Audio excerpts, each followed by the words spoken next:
नमस्कार दोस्तों, स्वागत है आप सभी का हमारे यूट्यूब चैनल पर।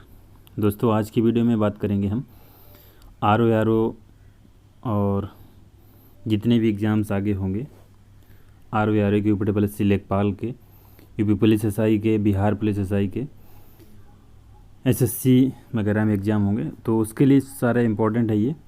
इसमें जीके के मैंने क्वेश्चन रखे हुए हैं 50। तो आप सब वीडियो को देखें लास्ट तक, वीडियो को लाइक और शेयर जरूर करें।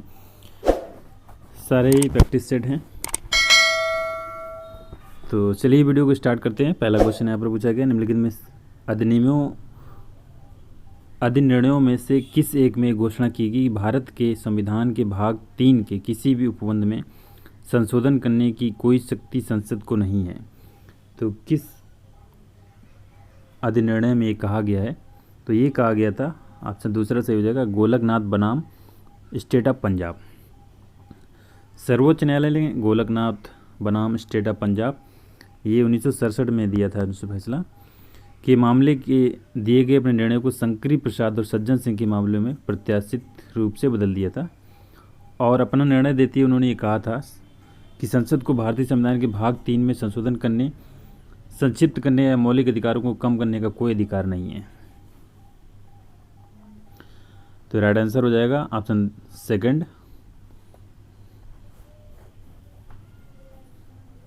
अगला क्वेश्चन है, राज्य के लिए एक निर्वाचन याचिका का निर्णय करने का अधिकार किसको होता है? तो राज्य के लिए एक निर्वाचन याचिका का निर्णय करने का अधिकार होता है उच्च न्यायालय को। ये जनप्रतिनिधि अधिनियम 1951 की धारा 80A तथा भारतीय संविधान के अनुच्छेद 329B के अंतर्गत प्रावधान किया गया है कि चुनाव याचिका सीधे उच्च न्यायालय में प्रस्तुत की जाएगी। अगला क्वेश्चन है, निम्नलिखित में से किन राजवंशों ने विजयनगर राज्य के अधिराजत्व के अधीन शासन किया था? तो कौन से थे ये? इसमें पहला ऑप्शन इसमें सही हो जाएगा, संगम, सलुब, तुलुब तथा अराविडु। ये राजवंश थे जिन्होंने विजयनगर राज्य के अधिराजत्व के अधीन शासन किया था। विजयनगर था, उसमें 4 राजवंशों ने शासन किया था। सबसे पहले संगम वंश का रहता है 1336 से 1485 ईस्वी तक। उसके बाद सलुब वंश 1485 से 1491 तक। उसके बाद तलुब वंश, उसने 1491 से 1542 तक किया। उसके बाद अराविडु वंश, इसने 1542 से 1646 ईस्वी तक किया। तो 4 राजवंशों ने शासन किया विजयनगर पर। विजयनगर राज्य की स्थापना कई बार पूछा जाता है, तो हरिहर एवं बुक्का ने की थी। अगला क्वेश्चन है, संसद के 2 सत्रों के बीच अधिकतम कितना अंतराल दिया जा सकता है? तो 2 सत्रों के बीच अधिकतम 6 महीने का अंतराल दिया जा सकता है 2 अधिवेशनों के बीच में, इससे अधिक नहीं होना चाहिए। इसका मतलब है कि वर्ष में संसद की 2 बैठकें अवश्य होनी चाहिए। भारत में प्रत्येक वर्ष संसद के 3 अधिवेशनों का आयोजन किया जाता है। संविधान में मूल कर्तव्य कब शामिल किए गए थे? तो मूल कर्तव्य शामिल किए गए थे 1976 में। ये शामिल किए गए थे 42वें संविधान संशोधन के द्वारा 1976 में। और किस अनुच्छेद में? अनुच्छेद 51A में 10 मूल कर्तव्यों की सूची जोड़ी गई थी। पहले मूल कर्तव्य 10 थे, लेकिन अब 11 हो गए। ये सरदार स्वर्ण सिंह समिति की सिफारिश के आधार पर संशोधन किया गया था। और मूल कर्तव्यों को कहाँ से लिया गया? किस देश के संविधान से लिया गया? मूल कर्तव्य लिए गए सोवियत संघ के संविधान से लिए गए। देश में छोटे किसानों को परिभाषित किया गया है। वे किसान जिनके पास कितने जो क्षेत्र है उनको छोटे किसानों की श्रेणी में रखा जाएगा। तो वो किसान जिनके पास 1 से 2 हेक्टेयर के बीच में खेती है उनको छोटे जोत के किसानों के रूप में रखा जाएगा। 1 से 2 हेक्टेयर का मतलब है 5 एकड़ भूमि। सीमांत किसान ऐसे किसान होते हैं जो अधिकतम 1 हेक्टेयर यानी कि जिनके पास 2.5 एकड़ भूमि होती है, उनको सीमांत किसान कहते हैं। अगला क्वेश्चन है, भारत में प्रकाशित होने वाला पहला समाचार पत्र कौन सा था? भारत में प्रकाशित होने वाला सबसे पहला समाचार पत्र था बंगाल गजट। ये कब प्रारंभ किया गया था? 1766 ईस्वी में प्रारंभ किया गया था विलियम वोल्ट्स के द्वारा। और 1780 में जेम्स ऑगस्टस हिक्की ने अंग्रेजी भाषा के प्रथम समाचार पत्र बंगाल गजट का प्रकाशन किया था 1780 में।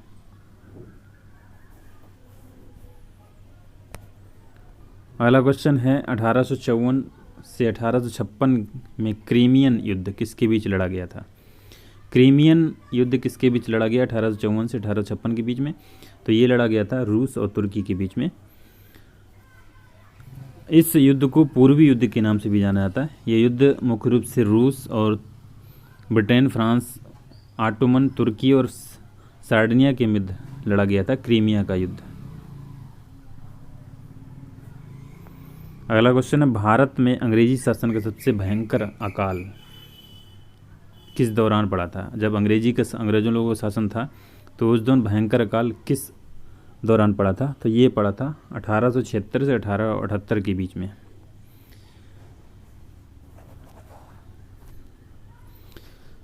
इस बड़े अकाल में बंगाल, बिहार, उड़ीसा, आंध्र प्रदेश यहाँ पर लगभग 4.5 लाख लोगों की मृत्यु हुई थी इस अकाल के दौरान। और 1800 ईस्वी के दशक में पड़े इसका अकाल का वर्णन जो है बंकिम चंद्र चटर्जी ने अपने उपन्यास आनंद मठ में उन्होंने किया है। ठीक है, इसका उल्लेख उन्होंने आनंद मठ में किया है, बंकिम चंद्र चटर्जी के द्वारा लिखा गया है ये। और जब ये अकाल पड़ा था इसी के कारण सन्यासी विद्रोह हुआ था बंगाल में। अगला क्वेश्चन है वराहमिरी कौन थे? ये वराहमिरी जो थे वो एक प्राचीन खगोलविद थे, जिसको एस्ट्रोनॉमर भी कह सकते हैं, गणितज्ञ और ज्योतिषी भी थे। ये 6ठी शताब्दी में उज्जैन में निवास करते थे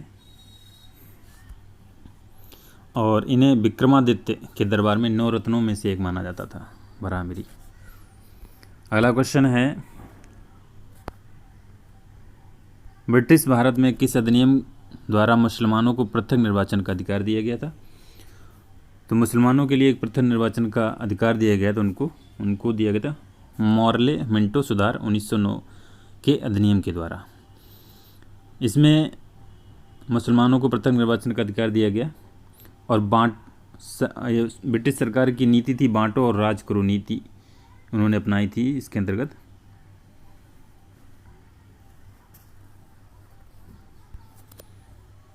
निम्नलिखित में से कौन सुमेलित नहीं है?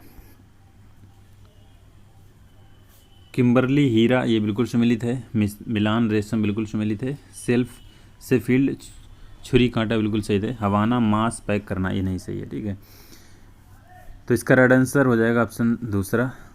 क्यूबा की राजधानी हवाना है जो सिंगार के लिए प्रसिद्ध है। ठीक है, मांस उद्योग के लिए कंसांस प्रसिद्ध है, ये यहाँ पर गलत हो जाएगा। हवाना जो है क्यूबा की राजधानी है, ये सिंगार के उद्योगों के लिए प्रसिद्ध है। किम्बरली जो है हीरा खनन के लिए प्रसिद्ध है। मिलान जो है सिल्क रेशम के वस्त्रों के लिए। सेफील्ड जो है ब्रिटेन में है, ये कैंची छुरी आदि के लिए प्रसिद्ध है। अगला क्वेश्चन, इनमें से किस महिला समाज सुधारक को पंडिता कहा गया है? तो वो कौन महिला? वो थी रमाबाई। रमाबाई को पंडिता रमाबाई कहा जाता है। ये प्रमुख महिला समाज सुधारक तथा संस्कृत की विद्वान थी। वर्ष 1878 में कलकत्ता विश्वविद्यालय ने इन्हें पंडिता की उपाधि प्रदान की थी और इन्हें विधवा कन्याओं के लिए वर्ष 1882 में एक विद्यालय की स्थापना की थी इन्होंने।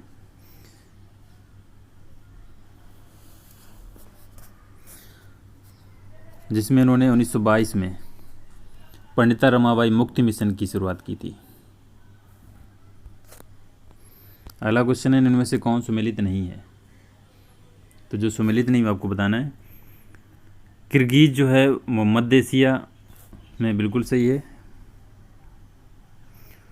और रेड इंडियंस जो थे उत्तरी अमेरिका में थे। एस्कीमो जो थे ग्रीनलैंड में थे। मसाई जो पश्चिमी अफ्रीका में नहीं थे। मसाई जनजाति के लोग पशुपालन के रूप में पूर्वी अफ्रीका के कीनिया में थे ये, पश्चिमी अफ्रीका नहीं थे, पूर्वी अफ्रीका में थे। ठीक है, उत्तरी तंजानिया तथा पूर्वी युगांडा में ये लोग रहते थे। अगला क्वेश्चन है, किस लेखक ने 1857 के विद्रोह को स्वतंत्रता का प्रथम युद्ध कहा था? तो किस लेखक ने कहा? ये कहा है वीडी सावरकर ने। वीडी सावरकर ने 1857 के ईस्वी के सैनिक विद्रोह को भारत का प्रथम स्वतंत्रता संग्राम कहा था।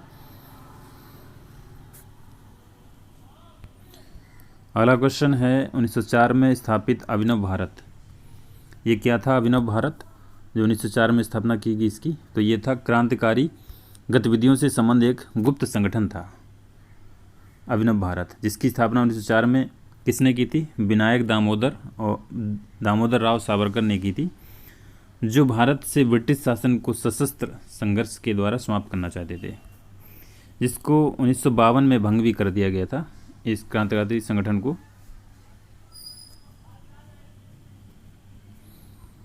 अगला क्वेश्चन है, आर्थिक नियोजन भारतीय संविधान की किस सूची में सम्मिलित है?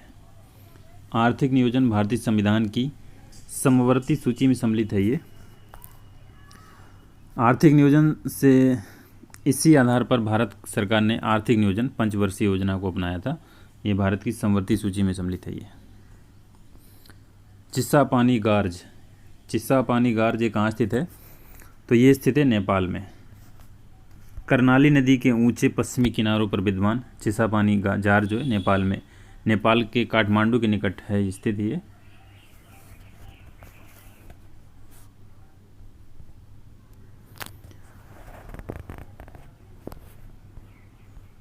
अगला क्वेश्चन है, पंचायती राज की अनुशंसा किसने की थी? पंचायती राज की अनुशंसा का ये बलवंत राय मेहता कमेटी की रिपोर्ट 1957 के द्वारा की गई थी, और इनके सिफारिश के आधार पर पंचायती राज व्यवस्था स्थापित की गई। इसमें जो है इन्होंने त्रिस्तरीय ढांचे का समर्थन किया था। सिक्किम एक नया राज्य कब बना था? तो सिक्किम एक नया राज्य बना है ये 36वें संविधान संशोधन के द्वारा। ये बना है, ये बना था 35वें संविधान संशोधन के द्वारा।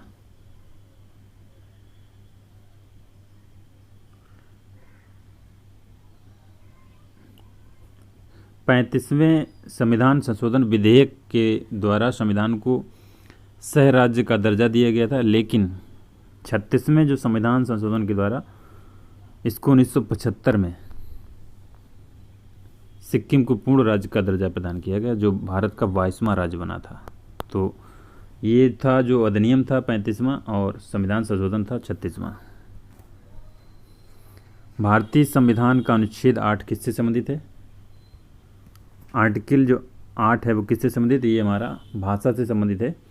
अनुच्छेद 8 में 22 भाषाओं का उल्लेख किया गया है, मान्यता प्रदान की गई है, जिसमें असमिया, बांग्ला, गुजराती, हिंदी, कन्नड़, कश्मीरी, मलयालम, मराठी, उड़िया, पंजाबी, संस्कृत, सिंधी, तमिल, तेलुगु, उर्दू, कोंकणी, मणिपुरी, नेपाली, मैथिली, संथाली, डोगरी और बोडो, ये 22 भाषाएं हैं।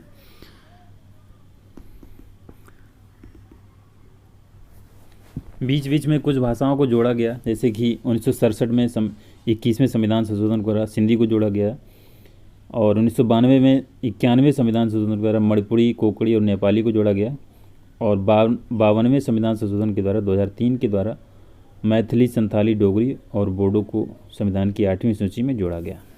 तो अब जो है करंट में 22 भाषाएं हैं।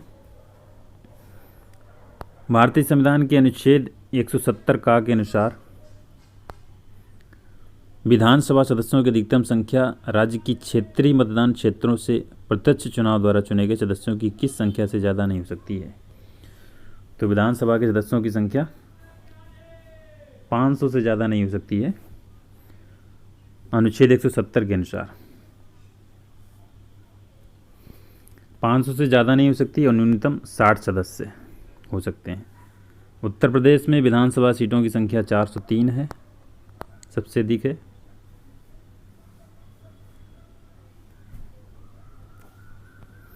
अगला क्वेश्चन, संविधान में विधि के प्रश्न पर विधि के प्रश्न पर सर्वोच्च न्यायालय की राय लेने का अधिकार किससे प्रदान किया गया है?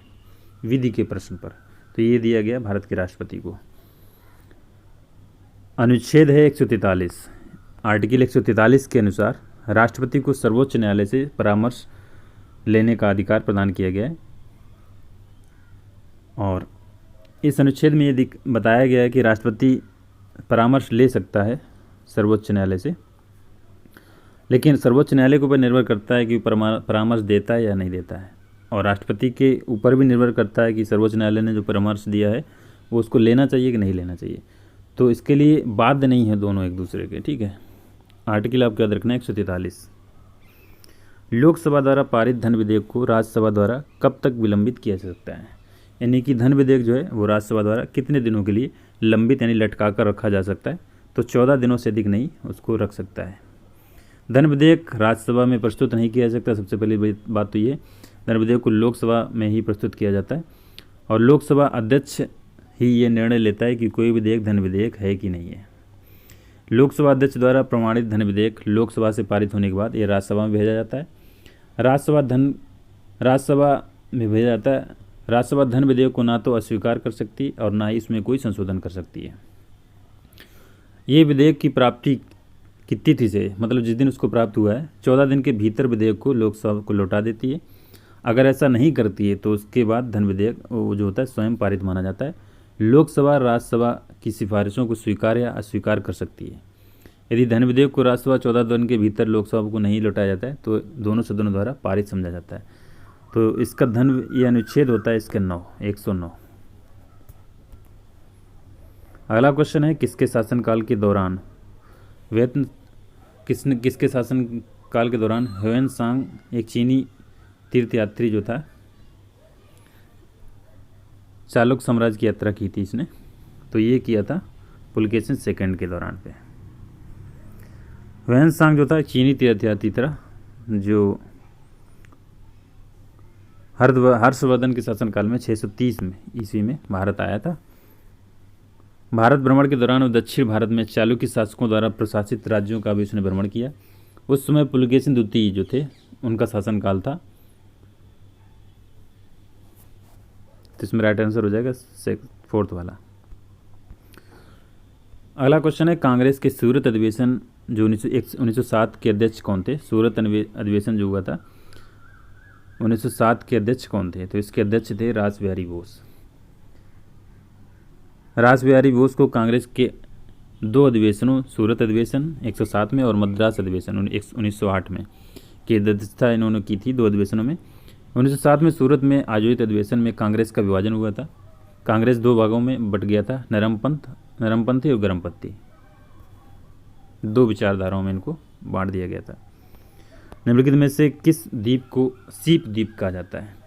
तो ये कौन सा द्वीप है इसको सीप द्वीप कहा जाता है? ये जो हमारा फरो द्वीप है इसको सीप द्वीप के नाम से जानते हैं। ये उत्तरी यूरोप में स्थित द्वीपों का एक समूह है जो स्कॉटलैंड के उत्तर में नॉर्वे से आइसलैंड तक लगभग 1.5 मील द्वारा अटलांटिक महासागर में स्थित है। ये अटलांटिक महासागर और नॉर्वे सागर के मध्य स्थित है ये। अगला क्वेश्चन है, चिल्का झील क्षेत्र किस डेल्टा के मध्य स्थित है? तो चिल्का झील तो आपको सबको पता होना चाहिए, उड़ीसा में स्थित है चिल्का झील। और ये पूछा है कि किस डेल्टा के मध्य स्थित है? तो ये स्थित है महानदी और गोदावरी के बीच में। ये खारे पानी की झील है चिल्का, जो उड़ीसा के पुरी, खुर्दा और गंजाम जिले तक ये स्थित है। ये महानदी गोदावरी आपको याद रखना है। नागार्जुन सागर बांध किस राज्य में स्थित है? नागार्जुन सागर बांध है ये आंध्र प्रदेश में। ये जो बांध है ये ईंटों से निर्मित एक चिनाई वाला बांध है। ईंटों से निर्मित किया गया है बांध ये, जो कृष्णा नदी पर बनाया गया है। ये तेलंगाना राज्य के नलगोंडा जिला एवं आंध्र प्रदेश के गुंटूर जिले की सीमा पर स्थित है ये। अगला क्वेश्चन है, राज्य के सही समुदायों को पहचाने जहां रबर का मुख्यतः उत्पादन होता है। कौन कौन से राज्य हैं जहां पर रबर का मुख्यतः उत्पादन होता है, पूछा गया। तो इसमें केरल, तमिलनाडु, कर्नाटक, अंडमान निकोबार द्वीप और गारो पर्वत यहाँ पर स्थित है। रबर का उत्पादन होता है यहाँ पर।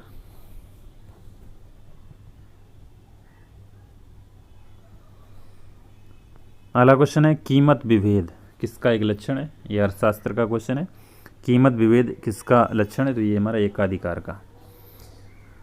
जहाँ समान रूप से या बड़े पैमाने पर सामान, वस्तुएं या सेवाएं समान प्रबंधक द्वारा विभिन्न बाजारों और क्षेत्रों में विभिन्न कीमतों पर प्रदान की जाती हैं, केवल एकाधिकार बाजार में कीमत विभेद किया जा सकता है, क्योंकि अन्य प्रतियोगी बाजारों में प्रतिस्पर्धात्मक कीमतों का निर्धारण कीमत विभेद रोक दिया जाता है।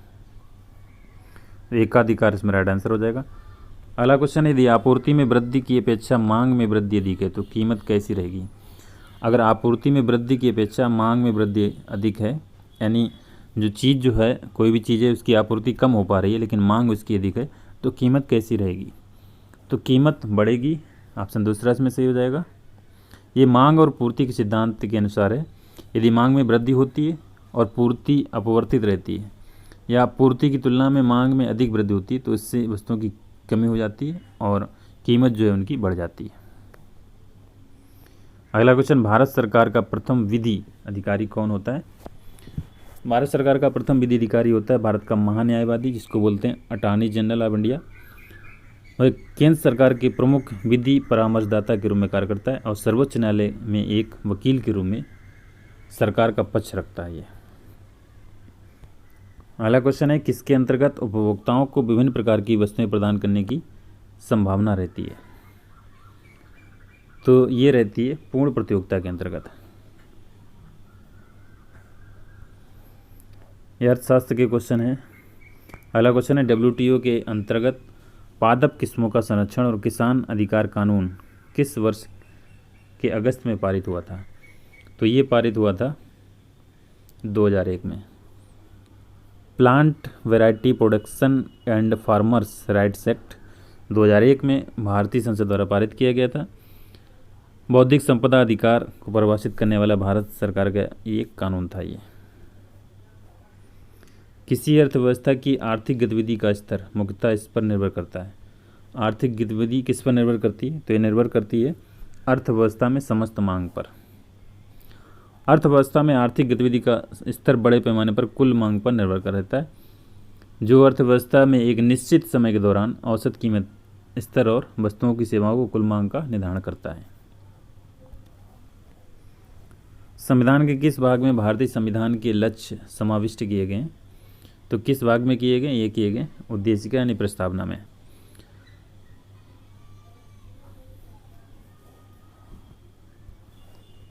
अगला क्वेश्चन है भारतीय संविधान कब अंगीकार किया गया था, यानी कब स्वीकार किया गया था।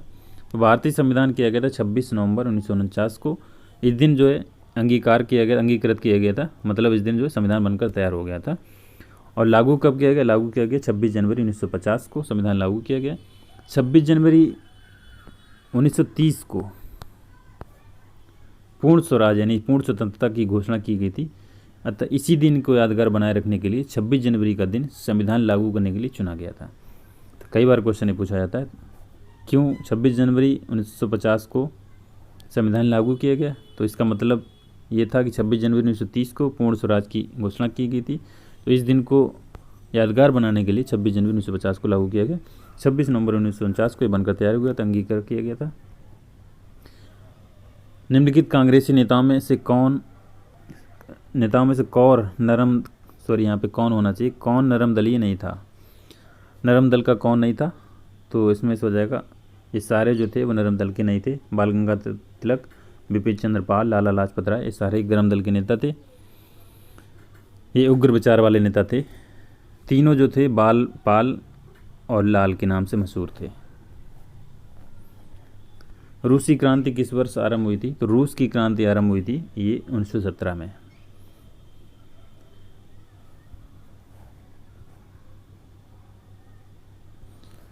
अगला क्वेश्चन है 1831 में एक कोशिका में केंद्रक का खोज किसने की थी। 1831 में एक कोशिका में केंद्रक की खोज की थी, तो ये थे रॉबर्ट ब्राउन। रॉबर्ट ब्राउन ने आर्किड की संजीव कोशिकाओं के बीच एक घनी सी संरचना देखी, जिसे उन्होंने केंद्रक का नाम दिया। ये सभी कोशिकी गतिविधियों का नियंत्रण केंद्र था ये। अगला क्वेश्चन है, स्मार्ट सिटीज मिशन में जल तथा मलजल सीवरेज जिसको बोलते हैं का वित्त पोषण जिस राजस्व से होगा वह कौन सा है? तो ये होता है संपत्ति कर से।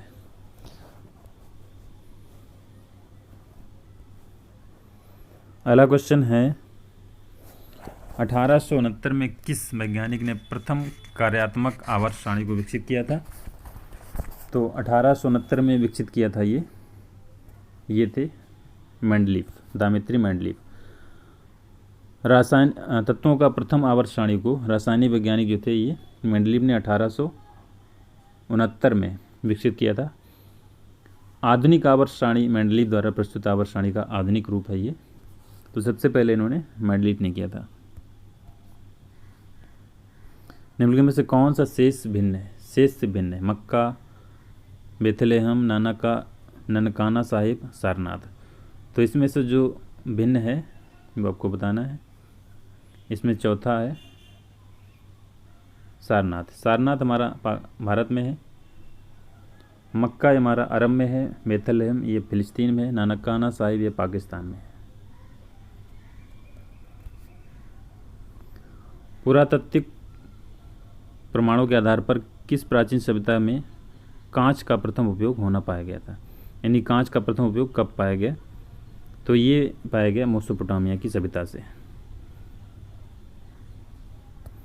यहाँ के लोग कांच का प्रयोग करते थे। अगला क्वेश्चन है, वायुमंडलीय हवा का सर्वाधिक बहुल घटक कौन सा है? सबसे अधिक वायुमंडल में क्या पाया जाता है ये पूछा गया है इसमें कि, तो सबसे अधिक पाया जाता है नाइट्रोजन। नाइट्रोजन 78% पाई जाती है। उसके बाद ऑक्सीजन का नंबर आता है, ऑक्सीजन 21%, और कार्बन डाइऑक्साइड, आर्गन इनकी प्रतिशत मात्रा 1% लगभग है। तो एक फार्मूला आपको याद रखना है, एक फार्मूला जैसे कि सबसे अधिक कौन सा पाया जाता है तो आपको याद रखना है NOAC, ठीक है, नाइट्रोजन, ऑक्सीजन, आर्गन और कार्बन डाइऑक्साइड। ये फार्मूला घटते हुए क्रम में, नाइट्रोजन उसके सबसे अधिक, फिर ऑक्सीजन, फिर आर्गन, फिर कार्बन डाइऑक्साइड, ठीक है, तो ये आपको याद रखना है। निम्नलिखित में से कौन सी भारत सबसे बड़ी ई कॉमर्स कंपनी भारत की? सबसे बड़ी ई कॉमर्स कंपनी भारत की ये एम जंक्शन है, एम जंक्शन सर्विसेज लिमिटेड।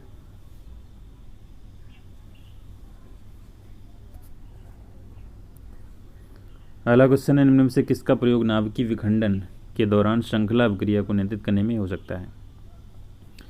नाभिकीय विखंडन की जब क्रिया होती तो श्रृंखला के दौरान किसका प्रयोग अभिक्रिया को नियंत्रित करने के लिए किया जाता है? ये पूछा गया यहाँ पर, तो किया जाता है बोरान का प्रयोग। नाभिकीय रिएक्टरों में मंदक के रूप में भारी जल का प्रयोग किया जाता है। भारी जल का फार्मूला होता है D2O। भारी जल तथा ग्रेफाइट का प्रयोग किया जाता है, ये मंदक के रूप में किया जाता है, ठीक है। जबकि शीतलक के रूप में सोडियम पोटेशियम की द्रवित मिश्र धातु का प्रयोग किया जाता है। नाभिकीय रिएक्टर में यूरेनियम और प्लूटोनियम का उपयोग ईंधन के रूप में किया जाता है, जबकि बोरान या कैडमियम छड़ का उपयोग नियंत्रक छड़ के रूप में किया जाता है। तो सारे आपको याद रखने हैं किसका किसके लिए किया जाता है, दोबारा से बता देता हूँ। भारी जल और ग्रेफाइट, भारी जल का फार्मूला D2 होता है, ग्रेफाइट का प्रयोग, इनका प्रयोग मंदक के रूप में किया जाता है, ठीक है। दूसरा पॉइंट है शीतलक के रूप में सोडियम और पोटेशियम के द्रवित मिश्र का प्रयोग किया जाता है। तीसरा पॉइंट है ईंधन के रूप में किसका किया जाता है? ईंधन के रूप में यूरेनियम प्लूटोनियम का प्रयोग किया जाता है, ठीक है। चौथा पॉइंट आपको याद रखना है नियंत्रक छड़ के रूप में किसका किया जाता है? नियंत्रक छड़ के रूप में बोरान और कैडमियम की छड़ का प्रयोग किया जाता है। तो चारों पॉइंट आपको याद रखने हैं। अगला क्वेश्चन है, लास्ट क्वेश्चन इस वीडियो का, वह व्यक्ति जो समीप की वस्तुएं स्पष्ट देख सकता है किंतु दूर की वस्तुएं नहीं देख सकता है, वह व्यक्ति जो होता है किस रोग से ग्रसित होता है? जिसको समीप की वस्तुएं दिखाई देती हैं लेकिन दूर की वस्तुएं नहीं दिखाई देती, तो वो व्यक्ति जो हमारा निकट दृष्टि दोष से पीड़ित होता है, जिसको बोलते हैं मायोपिया। निकट दृष्टि दोष और हाइपरमाइट्रोपिया, इसको दूर दृष्टि दोष बोलते हैं। तो राइट आंसर हमारा पहला सही हो जाएगा इसमें। निकट दृष्टि दोष का उपचार जो है अवतल लेंस का उपयोग किया जाता है इसमें प्रयोग कर इस रोग का उपचार करने के लिए।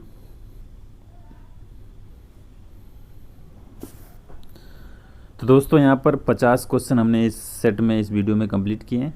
आपको अगर वीडियो पसंद आया है तो प्लीज़ वीडियो को लाइक और शेयर जरूर करें। चैनल को जरूर सब्सक्राइब कर लें जो भी स्टूडेंट्स पहली बार चैनल को विजिट कर रहे हैं। मिलते हैं नेक्स्ट वीडियो में। Thank you for watching. आप सभी अपना प्यार बनाए रखिए इसी तरीके से। Thank you.